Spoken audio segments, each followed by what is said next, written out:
Hello guys, punta tayo ngayon dito sa may school yan kasi may mga nakatambay ng mga parents, mga magulang. Interviewin natin. Yan, so tignan natin yung kanilang mga opinion, kung ano yung opinion nila tungkol doon sa issue ni Carlos Yulo at yung kanyang mama na si Angelica Yulo. Yan, tungkol po ito sa pera. So tara na, samahan nyo ako, mga ma'am.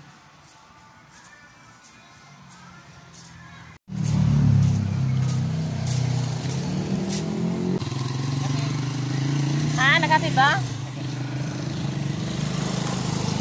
Yeah.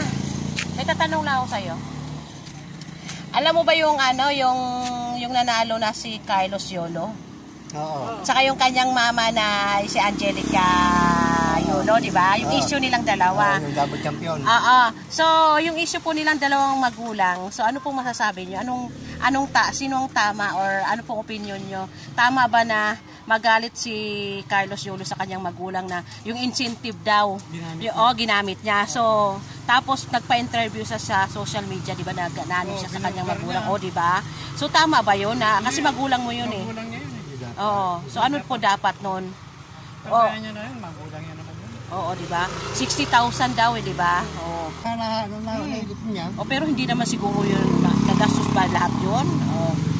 Gano'n na sabi nga na dapat daw sinabi ng nabagulang sa kanyang anak. Oo. No, di ba no? Ang gusto niya siguro ni Carlos, paalam niya muna. Oo, paalam. Siyempre, paano kung nagastos na sa mga pangangailangan, di ba? Oo. Paano kung biglaan naman, no? Oo, kaya di ba no? Dito naman ako. Kuya, thank you ha. Dito naman ako.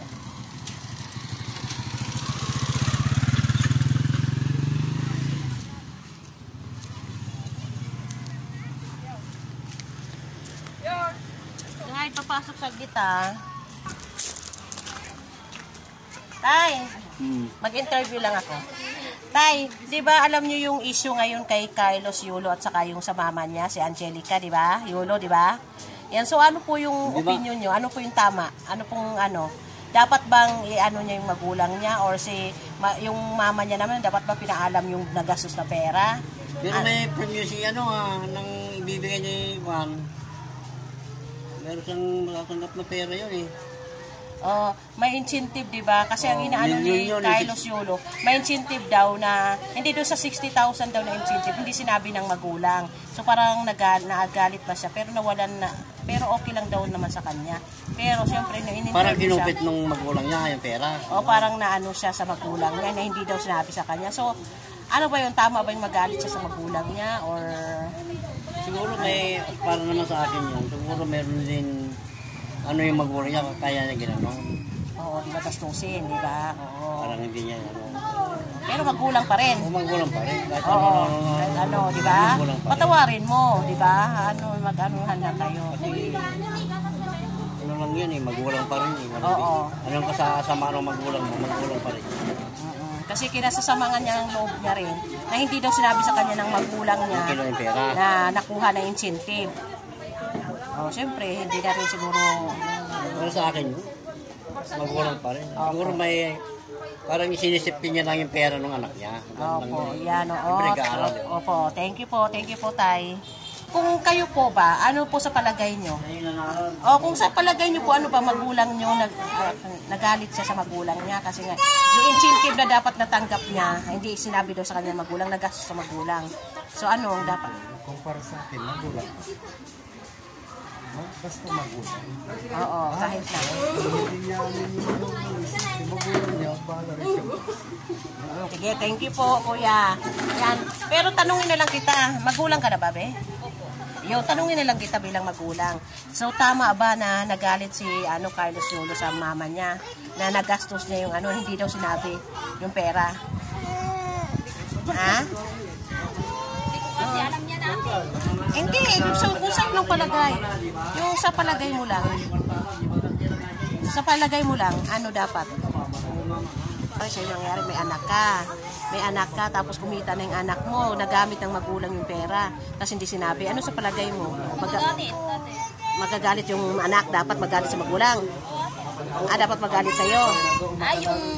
Yung anak niya, te? Oo. Nagastos na yung nagastos ng Angelica. Sasabihan niyo lang. Diba? Oo, Huwag sige. magalit ate. Pag sabihan niya Kasi magulang pa rin, oh, tama. Okay, thank you. Diba, yun kasi yung issue ngayon eh. So, thank you. Interviewin kita, te. Alam mo ba, di ba alam mo yung balitang ano, te, kay Carlos Yulo at saka kay sa mama niya, kay Angelica, pagita ka, te. O, ano sa palagay mo, kasi daw yung incentive daw na natanggap niya ay nagastos daw ng magulang niya kasi sa magulang bumagsak yung ano. So, inaano niya na hindi sinabi sa kanya ng magulang niya, nagastos niya yung pera. So, ano sa tas na ano siya sa magulang niya, nagalit, pero okay na naman daw sa kanya. Pero ano sa palagay mo, dapat bang magalit siya sa magulang? Dapat ba siya magsalita ng masama or hindi? Hindi. Kasi magulang mo pa rin yan. Kahit gaano pa kalaki ang ginagastos. Kasi sa akin talaga, kahit maanuhan ka lang ng anak, talagang masakit sa loob ng magulang. Kahit nga mabulyawan ka lang ng anak mo, kahit hindi ka pinagsalitaan ng masama, talagang masama na ang loob mo. Hindi mas lalo pa kaya pag minura ka na. Diba? Thank you po, te. Thank you po. May ano ako sa'yo, dali. Interview ako sa'yo. Diba alam mo yung story ni ano? Halika. Diba alam mo yung balita ngayon ni Carlos Yulo at saka yung mama na si Angelica Yulo, diba? So, diba nanalo nga si Carlos Yulo, nanalo siya. Tapos yung naano siya sa magulang niya na nagastos daw yung incentive na 60,000 kasi o 75,000, 60,000 tas ano, di ba? Naano siya sa magulang niya, di ba? Nagpa-interview pa siya tas nandiyan yung girlfriend niya.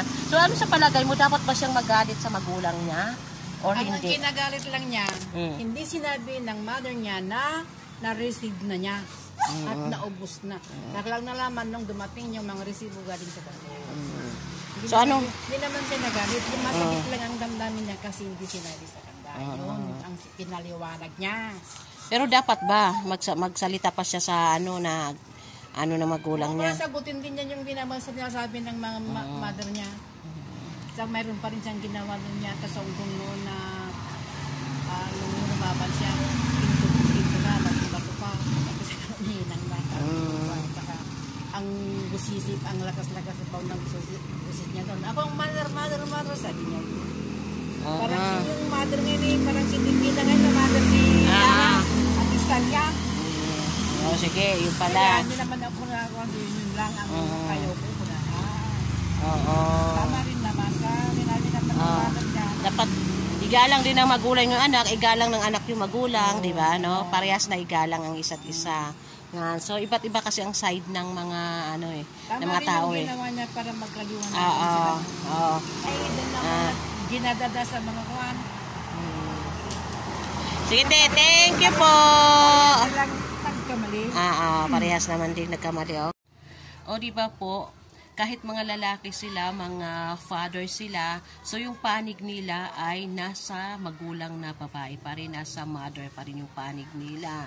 So dapat daw igalang yung ating mga magulang, diba? So yung iba naman ay pumapanig rin sila sa kay Carlos at kay Angelica Yulo. So iba't iba po yung mga paniniwala natin, di ba? So ito lang po yung aking po may iwan sa ating lahat, mga ma'am. Sa Ephesians 6 verse 1 po, ang sabi po ay, children, obey your parents in the Lord, for this is right. Yun. So yun lang po, and maraming salamat po. Thank you for watching.